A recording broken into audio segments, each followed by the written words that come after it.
Cape Town, South Africa is one of the most beautiful cities. You have this amazing Table Mountain that runs down the spine of the peninsula to Cape Point. On the western side, you have the waters of the Atlantic Ocean with just amazing bays and little beaches. And on the eastern side, you have False Bay with its fishing boats, fishing ports. And so South Africa is a very diverse, incredible country. But South Africa has a tragic history, the era of apartheid. And that was the era that I grew up in. Based on the color of our skin, we were told what neighborhood we could live in. And when they created the Group Areas Act, if you lived in the wrong neighborhood, you were uprooted, taken out of your neighborhood, and put into another neighborhood.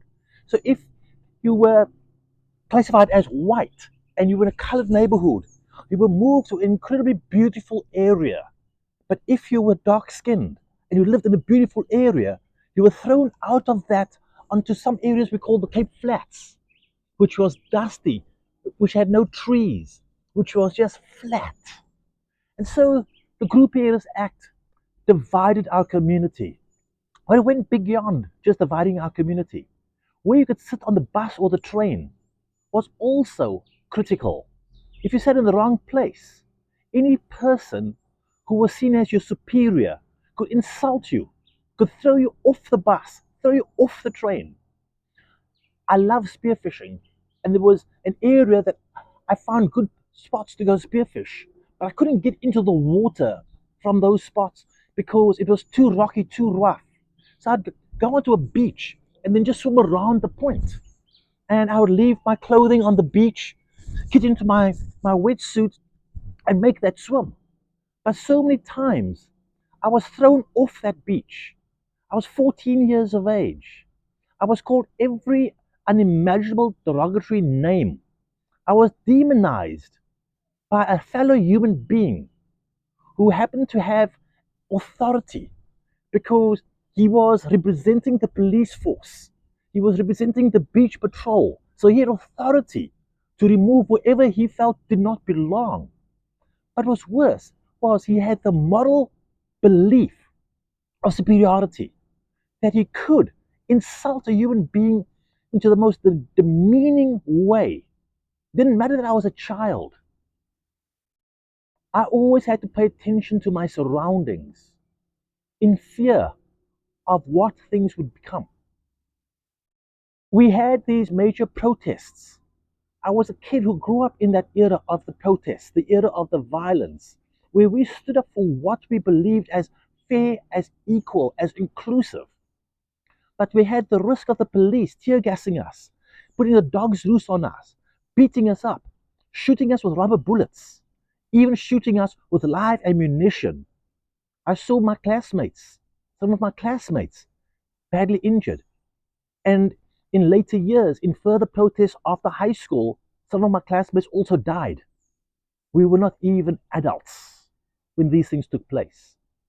The atrocities of apartheid, where the government had systematic program of divide and conquer, systematic racism. And there was a small ruling class who was basically raised to believe that they were superior, right down to their Bible. In their churches, they were indoctrinated as they are God's chosen ones, and everybody must obey them. They lived in the best neighborhoods.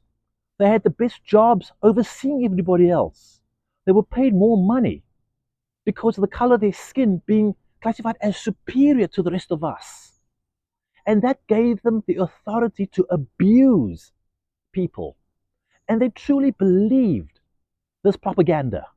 And so propaganda was a major machine. The whole propaganda machine that sort of permeated every aspect of our society. Our libraries were separated. Everything was segregated, our education system. And so if you went to a privileged education system, you were given all the privileges, all the opportunities to become the best student, to have the best opportunities. But if you were not from this privileged class, There were people who were forced out of school at a very young age to go and work the land, to be laborers, to not think for themselves, but just to do as being told. And this propaganda of separating the whole education structure, of some being told you're superior and others being told you are inferior and obey your masters. It was difficult. It was painful. Our newspapers always reported about, oh, those people. And when I interacted with the wealthy yachting community, because I broke into the world of sailing, I was treated differently. I was treated with suspicion. I was basically treated as, boy, go and do this, not as a fellow sailor. And then as people got to know me, they stopped being worried that I would take their wallet. Or worse, they were seen as, oh, because of who he is and the color of his skin, we better be careful of our wives and our daughters. He may attack them. He may rape them. He may want to make our race impure by infiltrating. As people got to know me, they started to realize that I was no different. And one of the beauties of the sea, one of the beauties of being on a racing yacht out in Table Bay, racing around the Cape of Storms, the sea didn't care about the color of our skin on the boat.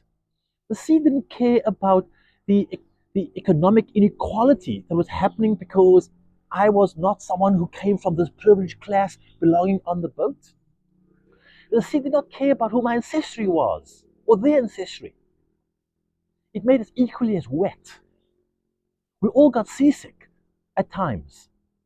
And if things went wrong on board, our lives were endangered, not from each other, but from the powers of the ocean. I learned about how you can bring people together by putting people into uncomfortable positions and challenging the status quo and demonstrating what equality truly looks like by holding people accountable, by challenging bad ideas, bad viewpoints, by being outspoken. Books were banned by the government because they were classified as, oh no, we can't let people read those things, they're going to get ideas. But these ideas, the ideas of differences, the ideas of possibilities that helped us to become an amazing rainbow nation. It was the idea of what is possible through respect, the idea of what is possible by working together, because our country was robbed. It was robbed of potential. Even when somebody gets told that they are superior, they are being robbed of their full potential because prejudice is being built into them. Versus coming to this environment of we are all capable of doing things. In the post-apartheid years, there were people from the privileged class who said we never agreed with apartheid. And maybe they were right. They did not agree with apartheid, but they were silent. They did not oppose the apartheid regime. And so their silence empowered the government to continue their racist policies. In the face of injustice, you cannot be silent because that empowers the bullies, that empowers those who want to suppress others. Those folks who were privileged had the right to vote out the apartheid regime. But by not showing up and speaking out about these equalities, they kept the apartheid regime in place, who could use international media and could use business to justify what they were doing at home by saying, oh, it's not so bad. If we don't rule those people, they could never rule themselves. They're incapable of ruling themselves. They're incapable of getting along. So again, that propaganda machine was empowered by apathy.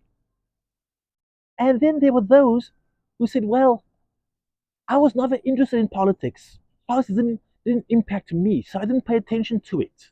Yes, it did impact the privileged class because they got the benefits.